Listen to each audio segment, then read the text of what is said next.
Good morning, students. Today we are going to discuss this anomalous behavior of carbon.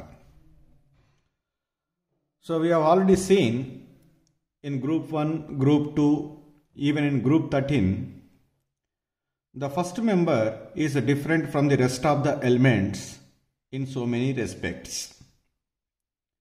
In similar way, the first member of group 14, that is carbon, is also differ from the rest of the members in some properties.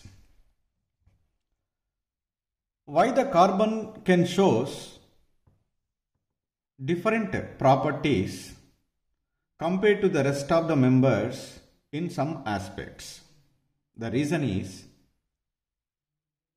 due to the smaller size, high electronegativity, high ionization enthalpy, and unavailability of d orbitals. These four are responsible for anomalous behavior of carbon compared to the rest of the members of group 14. With what respect this carbon is different from the rest of the elements present in group 14. The first one. The maximum covalency of carbon is 4, whereas for other elements it is greater than 4. Why the carbon can shows maximum covalency is 4? You know very well the carbon electronic configuration is 1s2, 2s2, 2p2. There are 4 valency electrons are present. All the 4 valency electrons are participated in the bond formation, so that 4 bonds are formed. In order to form a fifth bond, there is no orbital is present. So due to absence of this d orbital, it cannot extend its valency from 4 to 5 or 6 like other elements. But whereas in other elements, for example, let us take silicon. Silicon is electronic configuration 3s2, 3p2, 3d, 0. When we are promoting an electron 3s1, 3p, 3, 3d, 0. Like carbon, silicon is also formed the 4 bonds, but it has a tendency to extend its valency from 4 to 5 or 6 because there are vacant 3d orbitals which can are ready to accept a pair of electron, which can ready to form in a bond with the donor atom. That's why the other elements can extend their covalency, but the carbon can maximum covalency is 4. That is the one property which is differ from rest of the elements. Second one. This carbon has a unique tendency to form stable multiple bonds with itself as well as with other atoms. I'll give here the carbon double bond. The carbon may be form a multiple bond with oxygen, nitrogen, sulfur. Even sometimes the triple bond is there in all kinds between the 2 carbon atoms.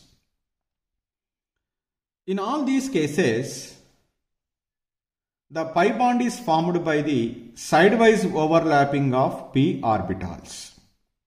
For example, if let us take the carbon-carbon double bond.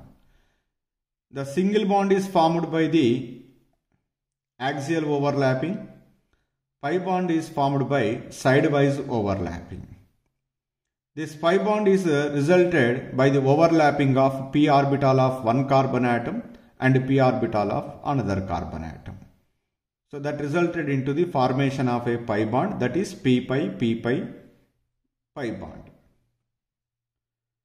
So like that, between carbon-carbon or carbon and oxygen or carbon and sulfur or carbon and nitrogen, everywhere the pi bond is formed by the sidewise overlapping of p orbitals. But whereas in rest of the elements, due to presence of the vacant d orbitals, these d orbitals are involved in the formation of a pi bond. That means what kind of pi bond we are expected? Okay, d pi and p pi bond we are expected. But whereas in the carbon p pi bond is formed. This is the another important anomalous character of carbon compared to the rest of the elements. And the third property is catenation. So now, what do you mean by the catenation? Catenation means the property of forming the bonds with the atoms of the same element is called catenation. It can be extended like anything. For example, if let us take carbon connected to the either single bond or multiple bond to a larger extent. Only one kind of atoms are present.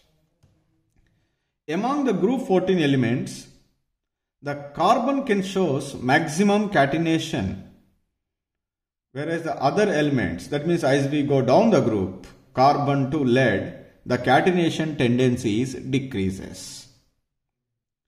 Why the carbon can show maximum catenation? Why the catenation tendency as we go down the group is decreases? The tendency of catenation depends upon the strength of the bond present between the two same atoms. If the strong bond is formed, it has a greater tendency of catenation. If weak bond is formed, that has the less tendency of catenation. Generally, the strength of the bond depends upon the size of the atom. If the atoms are smaller in size, they are come very close to each other. As a result, the strong bond is formed. That will be resulted into the greater catenation. When we see the group 14 elements, as we go down the group, the size of the atom increases, the strength of the bond decreases. That's why the catenation tendency decreases from carbon to lead. So now, because of the greater tendency of catenation power with respect to the carbon can be linked with the other carbon atom to form variety of compounds. Sometimes the carbon atoms are completely linked together through linear. This is called linear. So sometimes the branches are formed when the carbon is linking. Sometimes the carbons might be linking together through cyclic form. So like that, the different types of the compounds are formed in different lengths, in different sizes by linking with each other. So this is another important property. Among all the elements in the periodic table, I think the carbon has a greater tendency of catenation. Even in group 14 it can be shows the greater tendency of catenation because of its smaller size and stronger bond between carbon and carbon. So these are the three important different anomalous characters shown by the carbon compared to rest of the members of group 14.